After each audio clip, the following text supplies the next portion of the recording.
Maharashtra TV news, आवाज सर्वसामान्यांचा। Breaking news. Chalisgaon Mahad येथे रुर्बन मिशनचा गैरवापर, ग्रामपंचायतीचा भोंगळ कारभार विरोधात प्रभाकर महाजन यांचे 1 मे पासून आमरण उपोषण। अर्बन मिशन योजनेचा बहाळ ग्रामपंचायतीने गैरवापर केल्याचा आरोप करत येथील सामाजिक कार्यकर्ते प्रभाकर वना महाजन यांनी 1 मे पासून ग्रामपंचायत कार्यालयासमोर आमरण उपोषण सुरू केले आहे। केंद्र सरकारच्या महत्त्वाकांक्षी मशीन अंतर्गत गावात शहरासारख्या 14 मूलभूत सुविधा पुरवण्यासाठी लाखो रुपयांचा निधी मंजूर झाला होता। मात्र बहाळ ग्रामपंचायतीने या निधीचा भोंगळ कारभार करत गैरवापर केला आहे, असे आरोप प्रभाकर महाजन यांनी केले आहेत।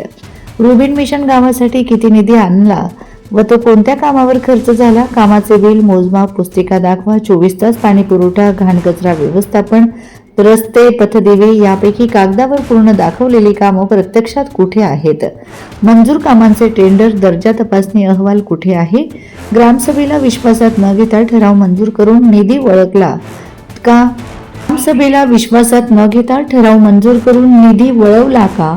प्रभाकर महाजन यांनी दिलेल्या निवेदनात म्हटले आहे की गावाच्या विकासासाठी आलेला पैसा गावकऱ्यांपर्यंत पोहोचलाच नाही। कागदोपत्री कामं दाखवून लाखो रुपये हडप केली आहेत। जोपर्यंत या योजनेची सखोल दोषींवर कारवाई होत नाही तोपर्यंत आमरण उपोषण मागे घेणार नाही। या उपोषणाला ग्रामस्थांचा पाठिंबा वाढत असून चाळीसगाव तालुक्यातील विविध संघटनांनीही पाठिंबा दर्शवला आहे। प्रशासनाने तातडीने दखल घेऊन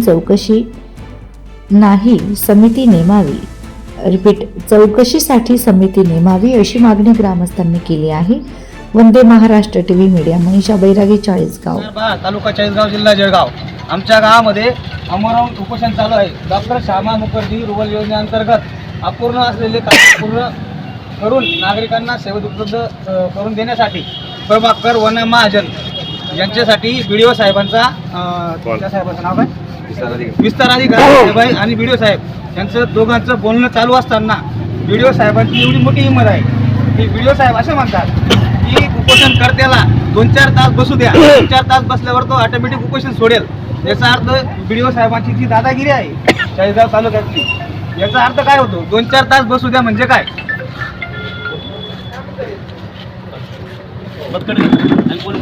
उपोषण करत्याचं कमी जास्त केलेलं आहे। आमच्या गावातील काही सामाजिक कार्यकर्ते यांनी पण अगोदर पाठपुरावा केलेला आहे, परंतु त्या पाठपुराव्यामध्ये त्यांनी असं सांगितलं आहे की आम्ही चौकशी झालेली आहे बुवा, प्रशासकीय अधिकारी सांगतात की काम पूर्ण झालेलं।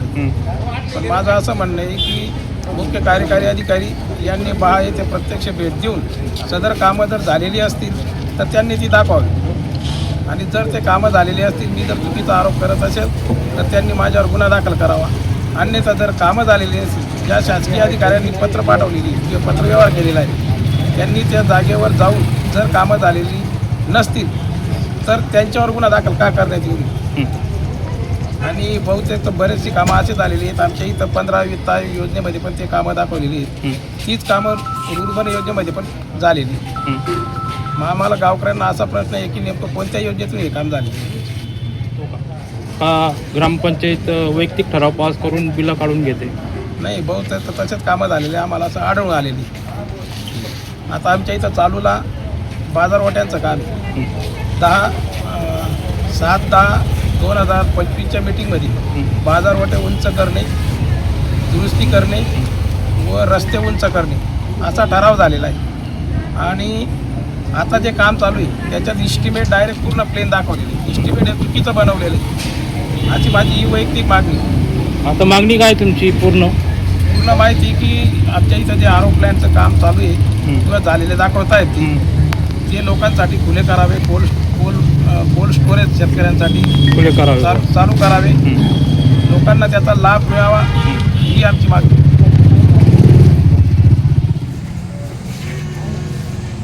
दादा, बहाळ ग्रामपंचायत याविषयी, भोंगळ कारभाराविषयी आपल्याला काय बोलायचं आहे? आमच्या बहाळ ग्रामपंचायतच्या रुर्बन श्यामाप्रसाद मुखर्जी योजनेअंतर्गत रुर्बन योजना आलेली होती। ही केंद्राची योजना असून ही बहाळ ग्रामपंचायतसाठी विशेष प्रयत्नातून शासनाकडनं मंजूर झालेली होती। सदर बरीचशी कामे 17-18 कामे या योजनेत मंजूर झालेली होती।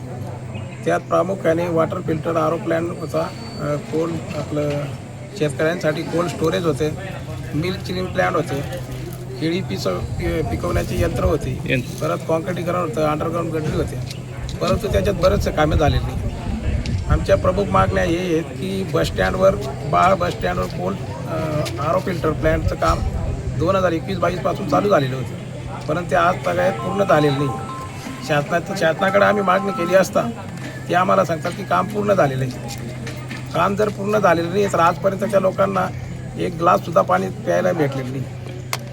आणि आता आम्ही ग्रामसेवक मॅडम किंवा BDO यांच्याकडे अर्ज केला असता त्यांनी आम्हाला असं उत्तर दिलं आहे की आम्ही 20 मीटर कनेक्शनसाठी 3 तारखेला मागणी केलेली आहे, 3/4/2026. पण आमचं असं मत आहे, जर ते काम 2022ला पूर्ण झालेलं असेल तर मग आज 4 वर्ष यांनी 20 मीटरची मागणी का केली?